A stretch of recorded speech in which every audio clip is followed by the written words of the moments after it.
Welcome back. This Wednesday marks 23 years since the September 11th attacks. On that tragic day in 2001, 2,753 people died at the World Trade Center, of whom 343 were firefighters. In the months-long recovery operation, responders were exposed to dust that contained hazardous and toxic chemicals. And today, thousands of current and former fire department employees suffer from 9/11 related illnesses. In an effort to help, the Federal Enforcement Homeland Security Foundation immediately granting $5,000 to the next of kin of an officer who died within hours of when they need assistance. But my next guest wants to increase that grant to $25,000.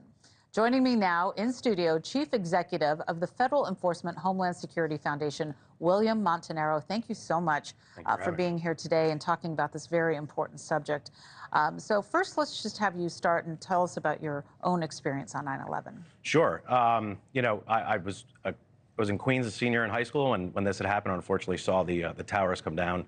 The work that I'm doing right now is extremely personal to me and how that goes. So what we're trying to do to help folks is paramount, because our men and women in law enforcement need the help, and that's what we're here to do. Right. And so tell us about the $5,000 right now, that grant money that goes to the families. You want to increase it to 25. Obviously, the reason would be that they need more. Absolutely. But why hasn't it been more? So over the years, we were founded in 2002. Over the years, we were working as more of a smaller operation to help out our federal law enforcement folks throughout the nation. I was brought on because of a personal tragedy and what happened to me. Unfortunately, my wife was a U.S. Customs and Border Protection Supervisory Officer, we had a horrific house fire January 13th of 2023, where our house was on fire while we were sleeping. And unfortunately, as we were trying to leave the house, we had discovered that our younger daughter was in the home still. I tried to go back in to save her, and I could not. My wife, being an officer and a mother, darted back in the home and unfortunately perished with my 6-year-old daughter in the fire. I am so sorry. I mean, what a tragedy. That is just awful. I'm so sorry for what you and your family have gone through. And you're out there still trying to do good in the world with this foundation. Today, nearly 80,000 people have physical or mental health conditions from exposure to 9/11. I mean, we're still talking about it all these years later.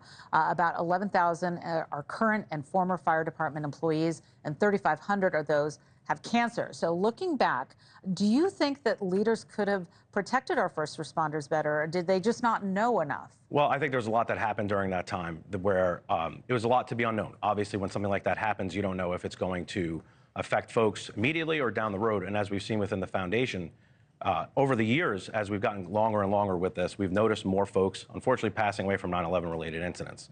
And we've supported a tremendous amount of those individuals.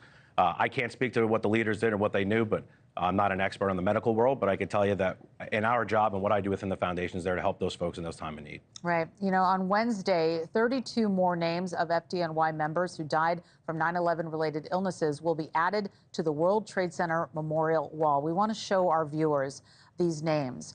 What do the families of 9/11 first responders need most going forward? Because I think everybody listening, watching, wants to help. We all want to help out. Yep. What can we do? The biggest thing is that, unfortunately, having been somebody who's gone through tragedy and losing an officer and a family member, what you need is time to grieve, and what you don't need to worry about is finances. Right. And that's what we do to step in to help out those folks. What you want is for people to have their time and do their thing and not worry about what their children are going to be doing or their significant other that's left behind. We need to make sure that the finances are taken care of for them and that they don't have to worry about that, and give them their time to move on and have their lives and move forward. Right.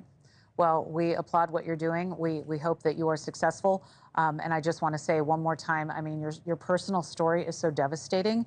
There's not enough time or words to convey that sorrow and our condolences. I'm so sorry. Thank you very much. But thank you for the work that you're doing, and we will hopefully get an update from you moving forward on this. Absolutely. Thank you. We appreciate it. All right. Chief Executive of the Federal Enforcement of Homeland Security Foundation, William Montanaro, thank you so much for joining us, and we'll be right back.